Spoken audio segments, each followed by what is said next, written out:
except where them hands, where them holes, where them throws, you know what I'm saying? I'm guessing you can call this a reaction to a reaction at this point. Like now we're gonna start getting into like a Twilight Zone type thing where it's like the original video and then a reaction and then a reaction to that reaction and on and on. But this is my reaction and rant on special forces role models. This is my thing. Okay, I'm just gonna play a little bit of the video so that you know what I'm talking about. And I'm just going to give you a hint of my opinion. And that is my problem is not, I've never had a problem with special forces influencers. My problem, if anything, is with their audience. And I'm going to go into that in a minute. So this is the first meat and potatoes. Welcome back to the channel, everybody. So if you're not ready for a hard truth, dark, sort of morose video, then this is not going to be for you. All right. What are we going to be talking about today? Exactly what the title and the thumbnail is about how soft veterans, soft soldiers, and really combat veterans in general are not role models. We are not some bastion of moral superiority that you should be idolizing as the American public. Okay. The reason why I'm making this video is with all of the recent drama in the special operator world with, the Luttrells and the O'Neills and the Kennedys, the vast majority of people I've seen understand the reality that, once these things have been outed, it is what it is, and it's unfortunate to hear. However, there is a small subset, and I wouldn't call it small, 5%-ish, based off of the like-dislike ratio to my videos and comment section, that are under so much cognitive... No offense, but if you're paying more...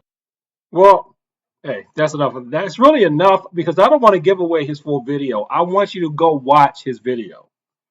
He's basically saying that you shouldn't be idolizing and worshiping and using as your pinnacle of morals people that worked in special forces. Because he's arguing that, there's quite a few of them that are lacking in character. I don't know. Anybody I've ever met from special forces, I've only met a few people that have been in special forces. They seemed okay to me. So that's why the thing that twists me about special forces people training people, it's not the trainers. It's not the special forces people. So let me go on to here to get this guy's reaction. It's Jake Zweig.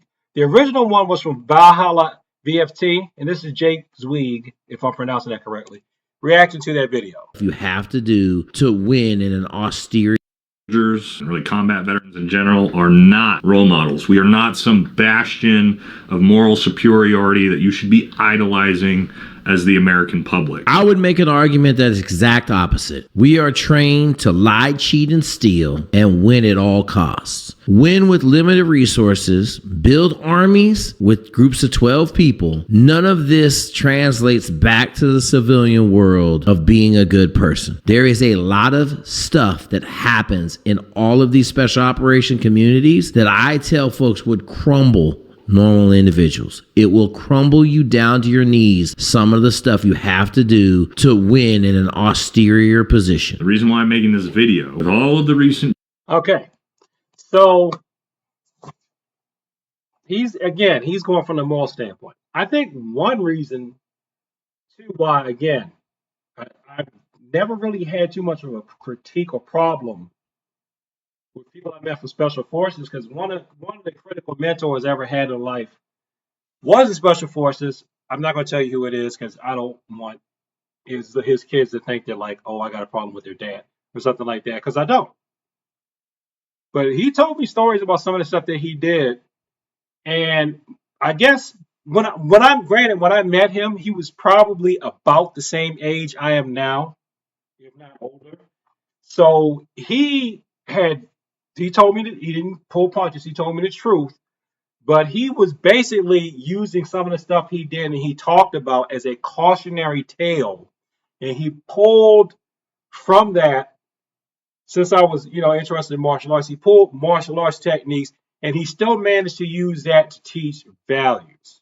Okay. So again, he didn't really try to say that, hey, I'm the world, I'm some kind of hero. He didn't necessarily say directly, although indirectly, yeah, he was saying, don't be like me. But he was saying, hey, you want to do X, you want to run with these people, you want to do this, you want to do that. Because he had a life, he had the special forces life, and then he basically had a street life. He was like, all right, you want to do it? This is what happened to you. I know because this is what happened to me, and this is why I ultimately walked away from that. And why now I just work, which is what you need to do too. So just skip over all that other stuff and just go to work and get a job. That's basically what he told me. But again, the problem though that I had with special forces influencers, I'm going to switch to my phone for this because the lighting is better, is this. Keep in mind, I want you to go and watch the original video, watch Jake Zweig's reaction to the original video, because I think they're both good things. And after I get my rant, if I can pick out one thing that I want to bring in and pose as a question at the end of the video, I'm going to do it. So let me stop right about here and get to what I want to talk about. See, my problem with special forces influencers is not with the influencers, it's with the public. It's with the clients. Not all of them, of course, but I have noticed quite a few people, and I don't know what you would call these folks, but it's basically like, why do you think you need to be going to a special forces influencer to learn how to defend yourself when you are just a regular person? You're not training to go off the war. You just need to go down to a martial arts class, a regular old martial arts class at any community center and storefront at this point in your career. Like, if you're not a black belt in anything, why you need to go to special forces, people? Why? You don't. Which I find to be really funny. Let me back up for a second. You don't need to. Why do you need to go to a special forces person for training when you are trying to learn how to protect yourself in the regular civilian world? You don't. You need to learn regular civilian martial arts. Why do you think that because they weren't in special forces, they can teach you something that you would use that the rest of us don't know? Okay? Why? Unless you're going into special forces, or you're going in the army, or you've already exhausted all your traditional training, that's when you should go to special forces. That, or let me say this too. Why do you think that they're better than the rest of the people that teach combat sports, self-defense, or traditional martial arts? Where do you think their special forces techniques come from? Why are you trying to learn techniques that are meant for combat to use in civilian conflict? Do you not understand that some of the stuff that they're teaching you to do, especially they're teaching you to kill with it, that's what it's for. It's not for when you get into an argument with somebody at the grocery store. It's not for if someone acts up on the subway and they seem to be threatening. That requires a civilian response of non-lethal force. Now, if someone, grabs something that can be used as a weapon or uses a weapon, that's different. And one thing that I really find to be amazing, I guess this never occurs to people. Well, I guess it wouldn't, because I guess you don't know. Like the guy I was talking about when I was referencing the other two videos, the videos that are talking about special forces influencers. A guy that was a significant mentor to me, who was special forces. Do you know what he told me to do? He told me to study traditional martial arts. But you didn't study traditional martial arts. Yes, but you should study. You should study the keep taking that karate that you're taking. You should study that. You should train that. He told me. Now he was special forces man, right? He said the one person that knocked him on his butt. I'm not even going to say the name of the country because you're not going to believe in the internet. You're going to think I'm stereotyping. But this is what he said. He was occupying a particular village. And this, let me not miss words. He was occupying a Korean village. It was a 16-year-old Korean kid that knocked him on his butt because he scared the kid. And he didn't even mean to. It's like he took the kid by surprise, right? And the kid just reacted. He was like just trying to grab him. Hey, go over there. And the kid, he said he hit him, kicked him, and threw him. Bam. Maybe that's one of the birthplaces of where I thought of punching, kicking, and throwing for Cecil martial arts. Kid used Korean kid, used Korean martial arts. The kid was no older than 15 to 16. He was grown, special forces man. Still got sunned by a kid doing traditional Korean martial arts. You know, some of the things that the internet swears doesn't work. So maybe that's what I should call a lot of these people. It's these internet, you internet people. You poo-poo things that are not special forces, right? You poo-poo, it's not any good. It's got to be this. Why? You're not going into special forces. Now, let's make it clear. I'm not saying do not learn from them. I'm not saying that. But you have to keep in mind the source of the techniques and the source of the tactics that you're using. Are they teaching you something that's for regular smegular civilian? This guy wants to punch me in the face over a parking lot, over a parking space in a parking lot. And technically, yeah, if they hit me and I fall the wrong way, I could die. Yeah, that could happen. This could be, life or death. But is it possible that I might be able to de-escalate this thing?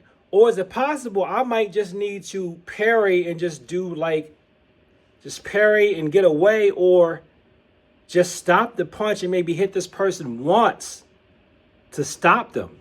Hit them in the nose and they may go, oh, and stop like this. Is it that? Are they reaching for something? And then I may have to go into some type of disarm or escalate the level of force. When you are a civilian, you could have to deal with stuff. That's why, in a way, I kind of think, that's probably hyperbole on my part. I kind of think it's harder to do violence as a civilian because, honestly, as a civilian, you could be dealing with something that's low level here up to a threat in your life, and you're not mentally conditioned to do that every day. That's not part of your everyday walk. That's why I like traditional martial arts, because if you throw it in there, you trust it, and you have good intentions, you should react appropriately 9 times out of 10. Are you going to be perfect? No. But if you survive with minimal to no harm done to you or the other person, then everybody wins. And that is of judo's mutual welfare and benefit. So there's a thing in there in the second video, especially where the guy says he's managing serial killers. That's what he says. See, I don't know about that. I don't know about that. I can't speak to that. I don't know if you're actually, if these guys are like serial killers and they would do this stuff anyway. Okay? I don't know. I can't comment on what I don't know. That's probably not something that the guy who was my mentor, who was in Special Forces, would tell a kid. Okay? He probably wouldn't tell a teenager that. So I don't know. And I can't ask him now because he's gone on to the spirit world. So I don't know. But again, What is the source? What is the use of the techniques or tactics that they're teaching you?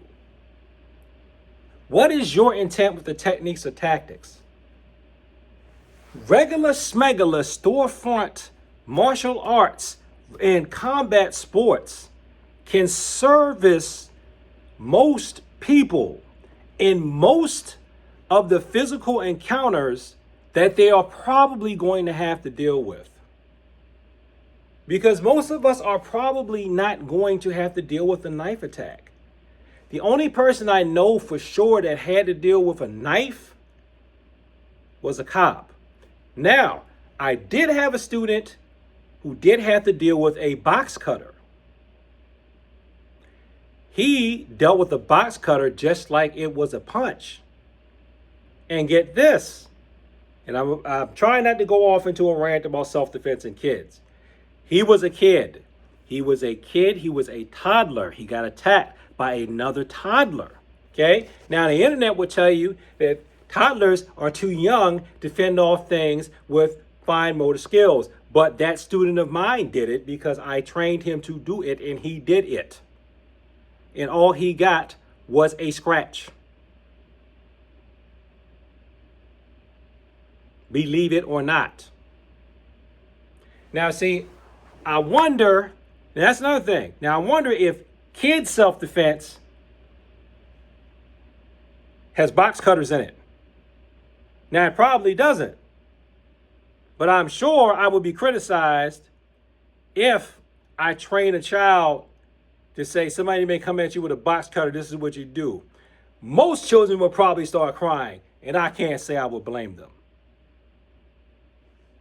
But what did I teach that child who was my son? Well, is my son. You know what I mean. My offspring. Regular schmegular martial arts. Classical martial arts.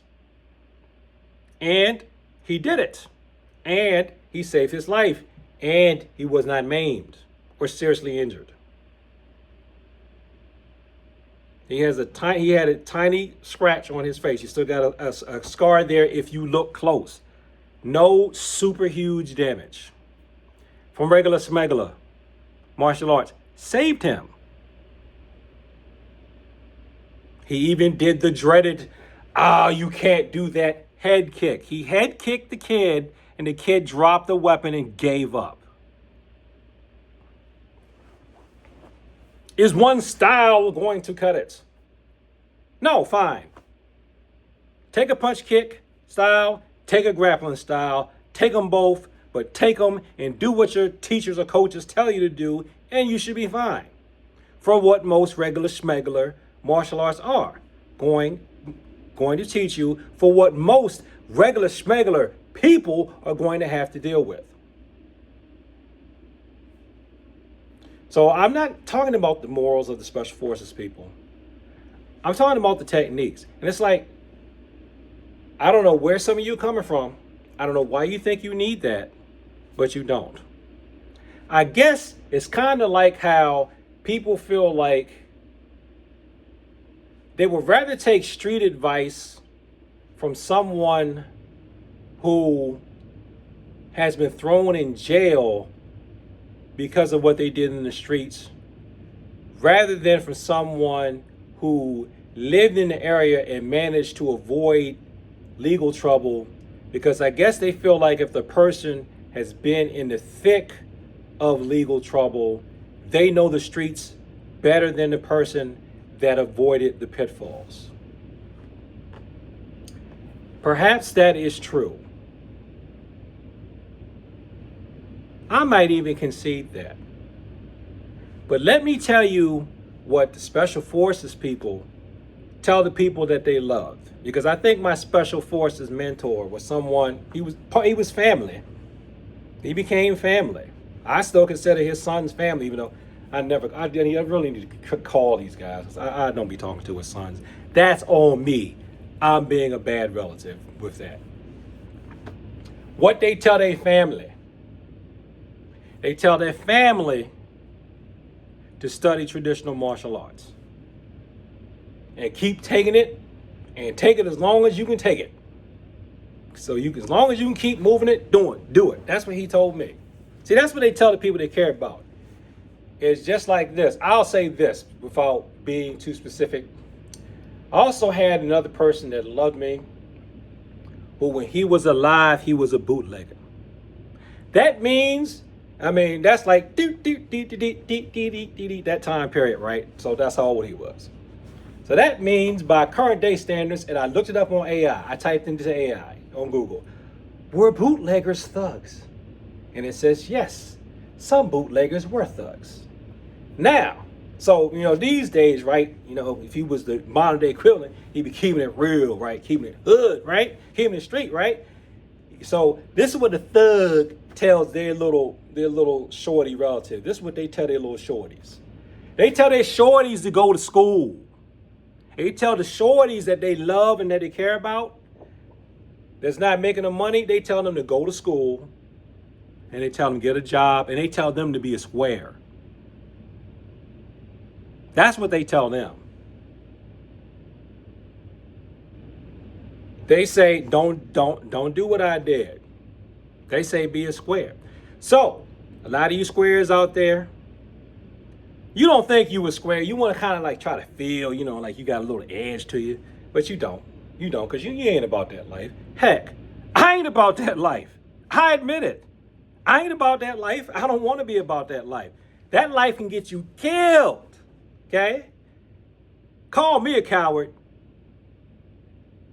But the people, the people who I have known who was about that life told me don't even get into it. And you know what else they told me? I didn't want to hear at the time because I wanted to, you know, well, you did it, why can't, all that, you know, typical young stuff.